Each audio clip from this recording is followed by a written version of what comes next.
Salut, je m'appelle Mesmi, je suis artiste. L'apologie de la colère, pour moi, c'était quelque chose d'important à faire parce que c'est une émotion qui ne m'a pas été autorisée en tant que femme dans mon contexte social et culturel.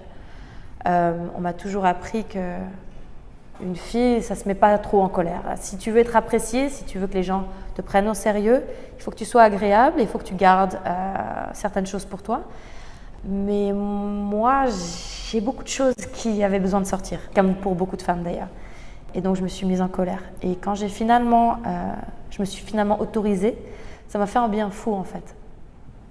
Et du coup, j'y ai beaucoup pensé et j'ai réalisé que la colère, c'est quoi? La colère, c'est une émotion humaine, quel que soit ton genre, qui est le résultat d'une injustice que tu perçois. Moi, ma mère, c'est quelqu'un qui ne s'est jamais autorisé à être fâchée. Et Dieu sait qu'elle avait des raisons d'être fâchée. Mais pour garder la paix, le calme, être agréable et que les choses se passent mieux, elle a gardé pour elle. Et le résultat chez elle, ça a été d'être triste. Le résultat chez moi, ça a été souvent de ressentir de la honte alors que je ne savais pas d'où ça venait et pourquoi. Et c'est une honte qui ne m'appartenait pas en final. Le problème avec la colère, c'est quand ça s'exprime de manière incontrôlée et violente. Mais la colère en soi, c'est quelque chose de sain. Moi, cette expo, c'est le résultat de la colère. Et ça m'a fait un bien fou. Ça me soigne de me mettre en colère. Et je pense que ça soigne d'autres gens. Donc en soi, la colère, c'est quelque chose que j'aimerais réhabiliter. Surtout pour les femmes et toutes les autres personnes à qui on n'autorise pas la colère. Là, c'est la première fois que j'intègre d'autres personnes dans mon travail. Mais jusqu'à maintenant, ça a toujours été des autoportraits parce que je considérais que je ne pouvais que parler de mon expérience et de mon contexte de manière authentique. Donc honnêtement, en toute humilité, je parle de ce que je vis. Parce que prétendre parler pour les autres, je trouve que c'est une grosse responsabilité en fait. Donc dans ce show, je l'ai fait parce que c'est des femmes qui sont venues à moi et ça fait assez d'années que je ce genre d'échange, mais jusqu'à maintenant, je n'arrivais pas à me le permettre en fait.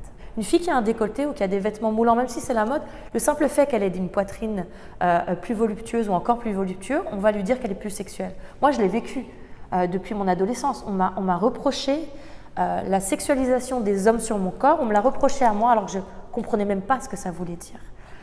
Donc je revendique la sexualisation en tant que sujet, pas en tant qu'objet en fait. Moi je suis quelqu'un d'extrêmement sexuel et j'aime être sexuelle, mais je supporte pas et je refuse qu'on décide pour moi quand je suis sexuelle. Mon travail il est lourd, il est cru, c'est pas de la déco facile que tu vends chez quelqu'un. Et donc oui, je suis contente qu'ils aient pris ce risque et qui comprennent l'importance de ce risque au fait, parce que finalement quand l'art devient purement décoratif, je crois qu'on perd quelque chose d'important dans notre société. C'est important de pouvoir crier, hurler, dire des choses de manière plus crue en tant qu'artiste dans une société libre, sinon l'art il avance pas, puis l'art devrait être moi je considère que l'art doit être le reflet de la société, et si la société elle dit plus rien, on est mal barré quoi. C'est un travail extrêmement émotionnel et donc émotionnellement j'étais vraiment fatiguée mais fière parce qu'honnêtement chaque chose est un cri, chaque chose est un pleur. Il se passe 1000 choses dans mon corps et dans ma tête et vraiment moi mon travail c'est une manière de soigner ma relation avec le monde, avec la réalité. Et comme ceux qui se soignent le savent, c'est dur d'aller au fond des choses, d'aller gratter dans les vrais trucs, au fond des choses qui font mal. Et c'est ce que je fais dans mon travail. Donc j'ai travaillé fort, ouais. J'ai beaucoup pleuré, j'ai beaucoup hurlé, j'ai beaucoup douté. Mais je suis fière. Je suis fière.